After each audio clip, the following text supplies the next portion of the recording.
Hello students, welcome back to our YouTube channel Rahul sir bio Trivedi. तो बच्चों, ecosystem के अंतर्गत आज हम लोग लेक्चर नंबर 5 की बात करेंगे और लेक्चर नंबर 5 हमारा है प्रोडक्टिविटी यानी उत्पादकता। इससे पहले हम लोग इकोसिस्टम के बारे में, इकोसिस्टम डिकम्पोजिशन के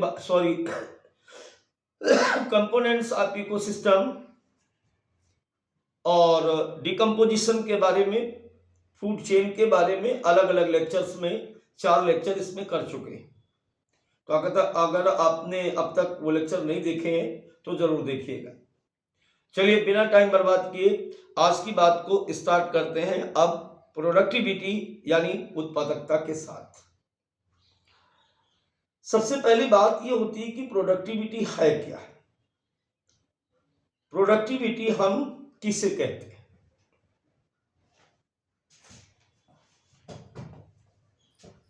The rate of production of biomass is called productivity. It can be divided into primary and secondary productivities. लेकिन इस बात से आपका काम नहीं चलेगा जो मैंने पढ़ के सुना दिया। देखो, इसको समझो पहले, मतलब क्या होता है प्रोडक्टिविटी, यहां क्यों कहा जा रहा है और किसे कहा जा रहा है। एकांक क्षेत्रफल, सपोज करो कोई एक स्थान है ऐसे,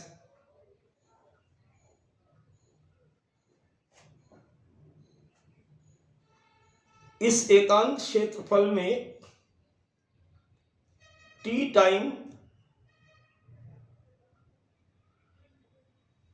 के अंतर्गत कितने सजीव या बायोमास का निर्माण हुआ, इस द बायोमास।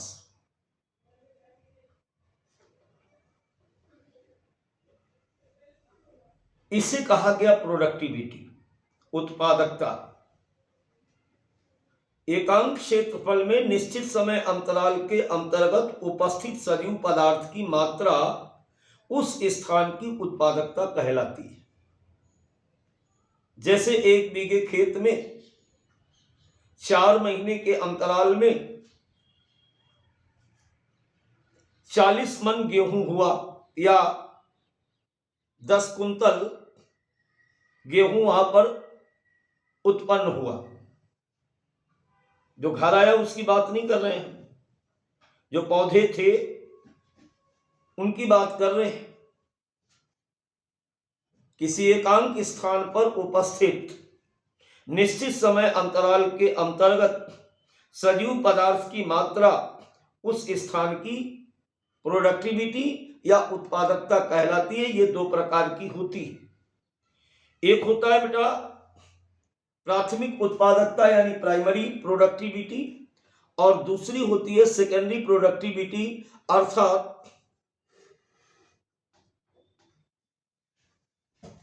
सेकेंडरी प्रोडक्टिविटी अर्थात द्वितीयक उत्पादकता। अब कोई एक बात यहां पर और समझ ले, इसको व्यक्त कैसे करेंगे। अगर किसी स्थान पर उत्पन्न सजीव पदार्थ की मात्रा को हम वजन के आधार पर कर रहे हैं तो इसे ग्राम मीटर पर स्क्वायर ईयर के आधार पर, और अगर हम इसे एनर्जी के रूप में व्यक्त कर रहे हैं तो kilo calorie square per year के आधार पर इसको हम डिनोट करते हैं।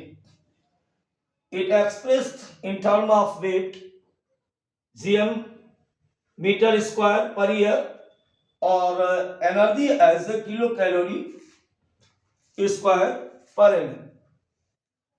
दोनों बातें ध्यान रखेंगे। ये वाला क्वेश्चन नीट का था, और इसके पहले जो मैंने बताया किसी निश्चित स्थान पर समय अंतराल के अंतर्गत उत्पन्न जैव पदार्थ की मात्रा उस स्थान की उत्पादकता कहलाती है। बोर्ड में भी पूछा जा सकता है। अब देखिए आगे की बात करें कि जो मैंने अभी क्या कहा कि प्रोडक्टिविटी 2 प्रकार की होती है। एक होती है प्राइमरी प्रोडक्टिविटी और दूसरी होती है सेकेंडरी प्रोडक्टिविटी यानी प्राथमिक उत्पादकता और द्वितीयक उत्पादकता। अब बात करते हैं कि प्राथमिक उत्पादकता यानी प्राइमरी प्रोडक्टिविटी किसे कहते हैं। क्या लिखा हुआ है? It is defined as the amount of biomass और organic matter produced per unit area over a period of time by plant during photosynthesis। ये वही लिखा हुआ है जो मैंने अभी आपको बताया। It can be divided into gross primary productivity GPP and net primary productivity NPP। NCERT की लाइनें हैं ये दोनों।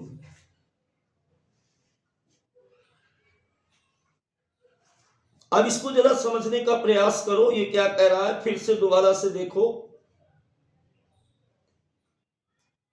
ये क्या है? ये है per unit area, period of time T, पौधों के प्रकाश संश्लेषण के द्वारा टोटल कितने सजीव पदार्थ को निर्मित किया गया। ये टोटल जो आप देख रहे हो यहां से यहां तक, ये है वो बायोमास, और इसे हम कहते हैं पीपी, और पीपी का मतलब है प्राइमरी प्रोडक्टिविटी।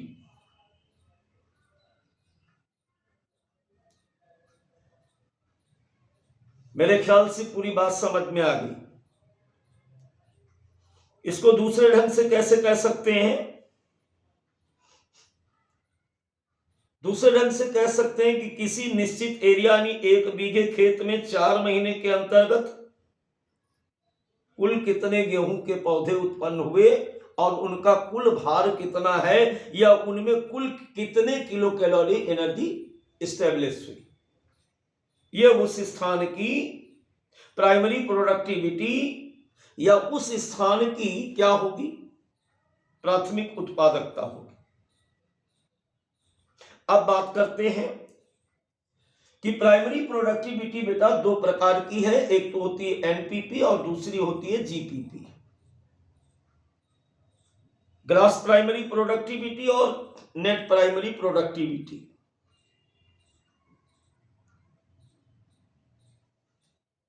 पहले हम बात करेंगे जीपीपी की। Gross primary productivity of an ecosystem is the rate of production of organic matter during photosynthesis। किसी स्थान पर प्रकाश संश्लेषण के द्वारा निर्मित किया गया कार्बनिक पदार्थ की कुल मात्रा उस स्थान की ग्रॉस प्राइमरी प्रोडक्टिविटी या सकल प्राथमिक उत्पाद कहलाता है। एक पौधे के द्वारा एक निश्चित समय अंतराल में प्रकाश संश्लेषण के द्वारा कितनी भार में वृद्धि की गई अथवा कितने किलो कैलोरी एनर्जी को सिंथेसाइज किया गया, ये उस पौधे की क्या है? प्राइमरी प्रोडक्टिविटी, उस पौधे की ग्रॉस प्राइमरी प्रोडक्टिविटी होती है, सकल प्राथमिक उत्पादकता होती है। A considerable amount of GPP is utilized by plant for their catabolic process, respiratory activity। अब देखो इसको एक एग्जाम्पल से आपको समझना पड़ेगा इस बात को। जैसे जीपीपी क्या है?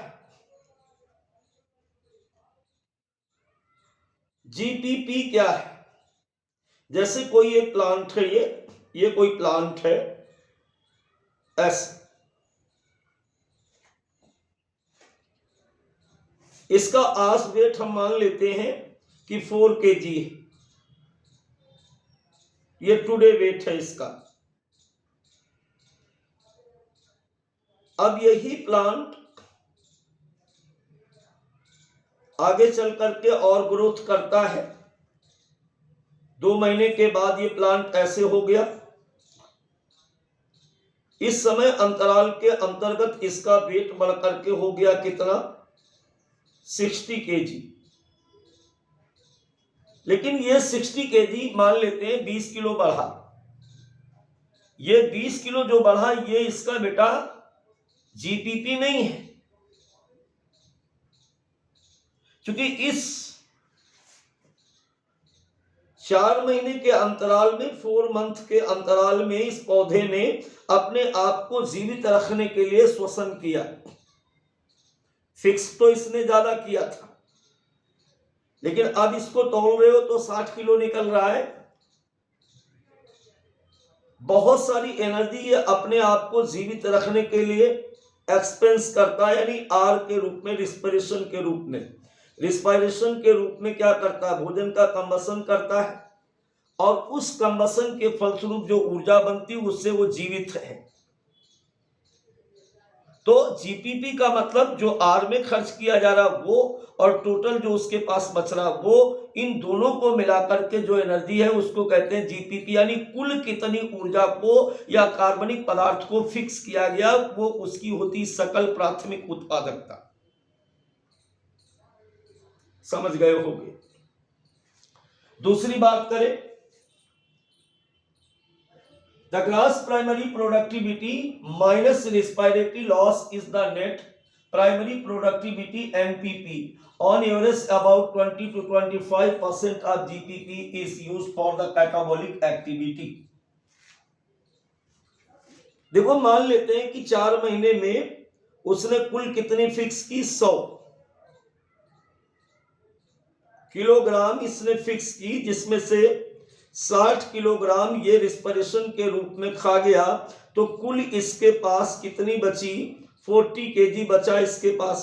तो 40 केजी बेटा ये क्या है, ये है एनपीपी, और जितनी टोटल फिक्स की थी ये क्या है इसके पास, ये है जीपीपी। यानी जीपीपी में अगर हम आर यानी रिस्पिरेशन के दौरान जितनी उसने खर्च की उसको घटा दें तो जो बचती है उसे हम क्या कहते हैं, एनपीपी। यहां पर देखिए दोबारा से 4 किलोग्राम का था, 4 महीने बाद जब इससे तोला तो ये कितना था, 60 किलोग्राम का। तो ये 60 किलोग्राम बेटा यहाँ पर क्या है, एनपीपी है। क्योंकि इस दौरान जो खर्च हुआ वो तौल में नहीं आएगा, इसका मतलब इसने ज्यादा खर्च ज्यादा सिंथेसाइज किया था। जो रिमेनिंग पार्ट है वो तो एनपीपी है, जो रिस्पिरेशन में खर्च किया वो तो दिख ही नहीं रहा है। तो जितनी कुल कार्बनिक पदार्थ को सिंथेसाइज किया गया वो जीपीपी। उस दौरान उस पौधे ने अपने जीवित रखने के लिए जितने रिस्पिरेशन में भोजन को खर्च किया उसे अगर घटा दिया जाए तो कुल जो बचा वो क्या है, एनपीपी। बात समझ में आ गई। अब बात करते हैं सेकेंडरी प्रोडक्टिविटी की। It is defined as the rate of formation of new organic matter by consumers. अब देखो मैंने क्या कहा, मान लीजिए प्राइमरी प्रोडक्टिविटी के अंतर्गत ये 20 केजी का प्लांट था और 20 केजी के प्लांट में से अब इसे गोट खाती है। गोट माने जानते हो क्या होता है, बकरी। बकरी जब खाती है तो बकरी का वजन 4 किलोग्राम बढ़ गया।